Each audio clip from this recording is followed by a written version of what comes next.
और cluster head थी और उनको लिखा था। अब ये जो नाम है ये तो खैर मैंने इसको एलोगेरिक है। Miss Munib, I wish to tell you that the other day I was at a friend's place. Their only son studies in class 1 in one of your junior branches. They informed me that their son had been declared as the best student on the basis of his performance during the school day celebration. While showing his prize to me, their faces were gleaming with pride and jubilation.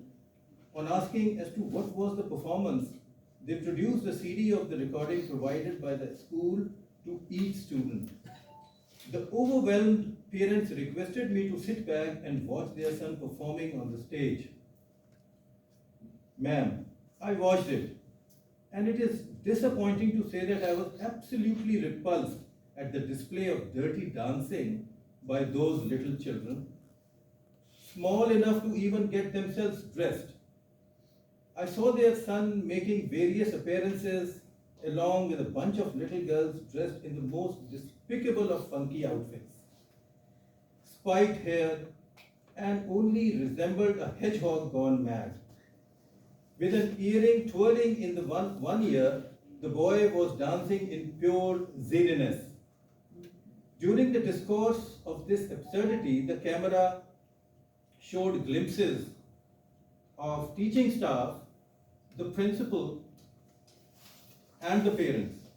They were all tossing their heads to the grotesque rhythm being generated. The camera also showed their small children sitting in the spectators' chairs watching the show. Their mouths were wide open in amazement, probably all aspiring to be like him, as they could also one day amuse their teachers and parents.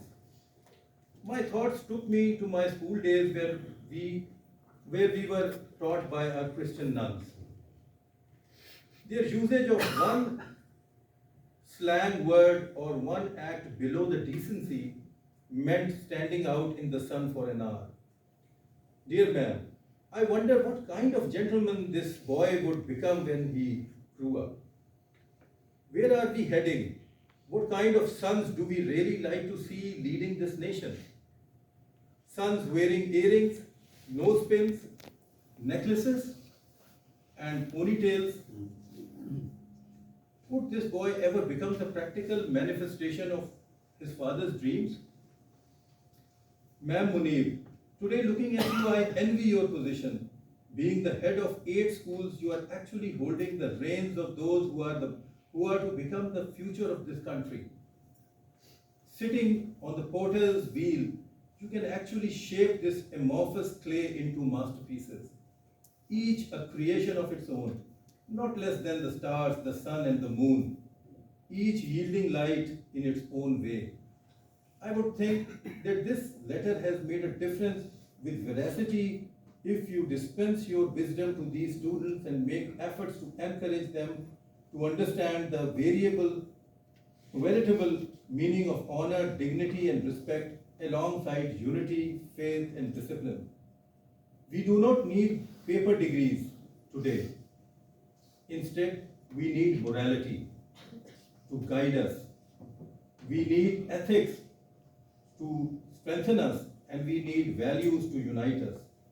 Our society is suffering from intellectual starvation, and our children are drowning in a quagmire of materiality, garb in advancement.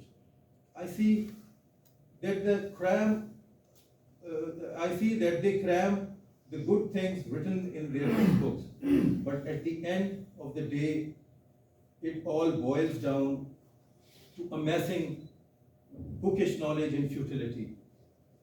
For they only view it as a means to acquire an A grade. They do not imbibe it in actuality, nor are they interested in pondering over matters that would really help them in life once they step out of their school walls. Our youth, our asset, is now seen to have no direction.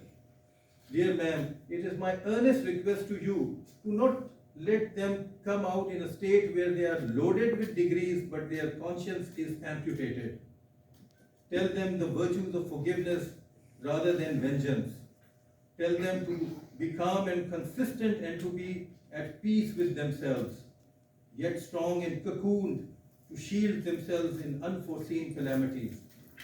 Tell them to speak their truth without fearing the consequences. It will not go in vain. Tell them to have faith in the first step while undertaking a journey of 1,000 miles. Learn to take pleasure in small and humble things. Even a flower has its scent, its colors and its sounds. Learn to see, hear and feel small things, for they would always be likely to encounter greater things that they could not possibly buy. Tell them not to imitate and emulate others, for they have an existence of their own, deeper than the deepest ocean and higher than the highest of mountains. Ask them not to look for a hero out there in the neighborhood, but to take out the hero residing silently within each of one of them. The only thing required is to remain committed to their job, no matter how humble and steadfast. Tell them not to get distracted from the dazzles of the world around them. Rather, focus on their own hard work. Have faith in God, for He never keeps with Him one's sweat and hard work. Tell them not to indulge in the worthless hobby of criticizing others. Idle gossiping, pettifogging, and cribbing would fetch them nothing except tarnish their own soul. So this is a small. That said, well, Mr.